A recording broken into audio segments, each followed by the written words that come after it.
Supply, stok atau keterbatasan barang. Stok atau keterbatasan barang. Sedangkan demand sendiri permintaan atau minat beli atau buyer atau area zona beli, buy zone. Supply and demand ini terbagi menjadi 4 jenis. 2 jenis yaitu zona supply. Jadi yang pertama zona supply atau area sell. Jadi kalau supply pasti area sell. Rally, base, drop atau kita singkat RBD. Yang kedua itu di penerusan, yaitu drop, harga turun, membentuk base, kemudian drop lagi. Kita singkat DBD.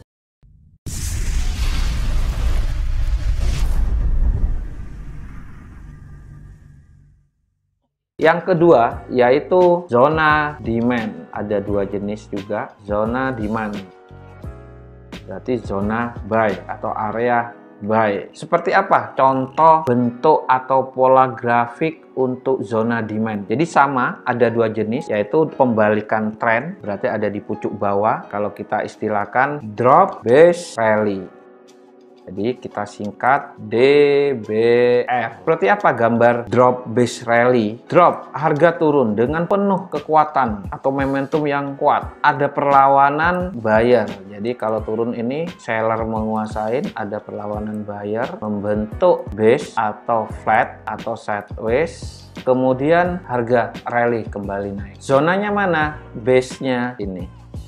Ini area buy atau zona demand. Area buy atau zona demand. Kapan kita waktu entry untuk buy? Ketika harga kembali turun memasuki area zona demand. Harga nanti akan bereaksi, biasanya kemungkinan besar kebanyakan akan bereaksi kembali naik. Jadi kalau saya kasih tanda ini drop, harga turun, membentuk base. Ini base-nya, kemudian harga kembali naik atau rally. Drop, base, rally. DBR, drop, base, rally. Dan stop loss, batasan resiko di bawah zona base. Jadi stop loss-nya di bawah SL. Ini zona demand yang pertama.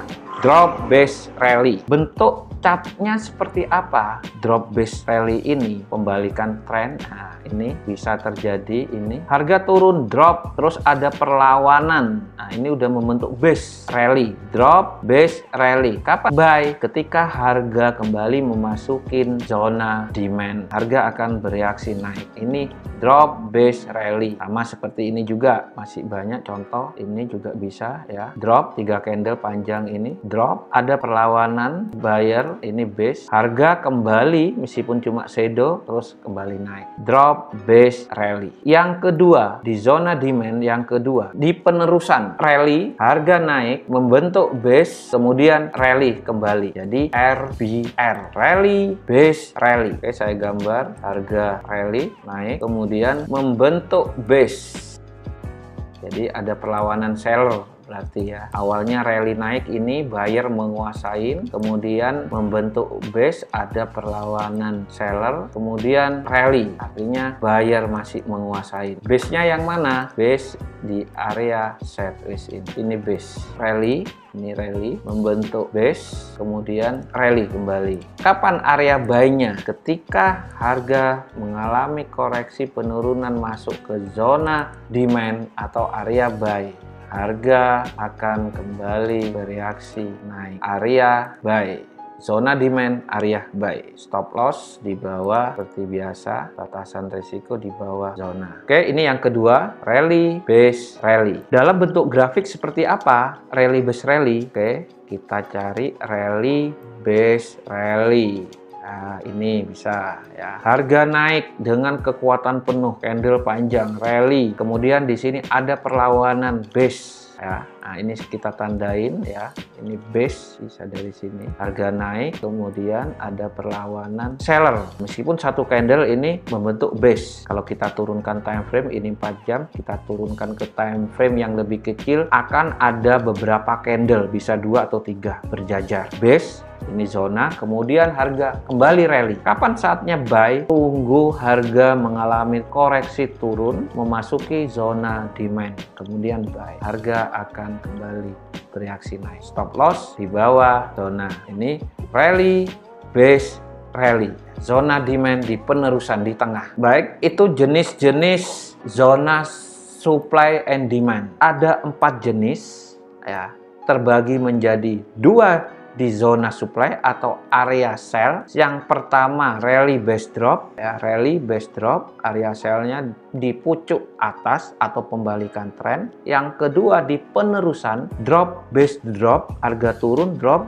base drop, zona supply-nya di area base di penerusan. Yang ketiga ini terjadi di zona demand, area buy, di pucuk bawah di pembalikan tren biasanya, harga turun, drop, membentuk base, kemudian rally. Nah, area buy-nya di base atau di zona demand. Yang keempat ya, jadi ada 4, 1, 2, 3, 4. Yang terakhir ini zona demand, area buy di penerusan atau di tengah, yaitu rally, base, rally. Nah, zona buy-nya di area base. Cukup jelas, ada 4 jenis zona demand. Jadi syarat atau ciri-ciri zona demand yang valid, yang bagus, ada harga atau momentum yang kuat rally. Nah, jadi rally syaratnya dengan momentum yang kuat terjadi base. Itu syarat pertama, harus ada candle yang rally naik atau drop. Jadi kalau nanti kita mau ngamatin di chart grafik, kita pilih yang panjang-panjang candlenya. Ada base atau enggak? Seperti ini. Ini ada base, rally dengan pemenuh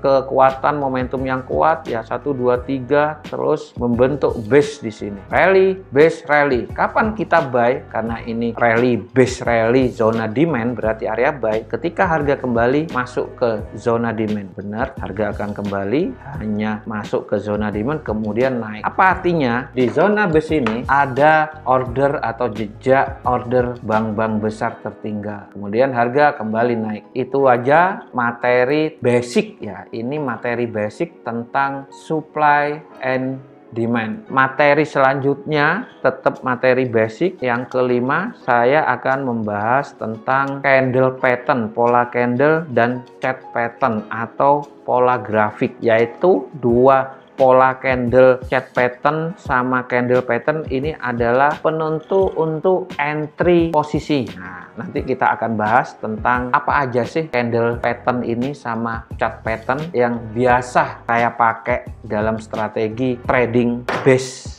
trading strategi. Kalau saya istilahkan strategi saya ya base trading strategi. Jadi trading berdasarkan base itu ketidakseimbangan ya, signifikan imbalance. Jangan lupa like.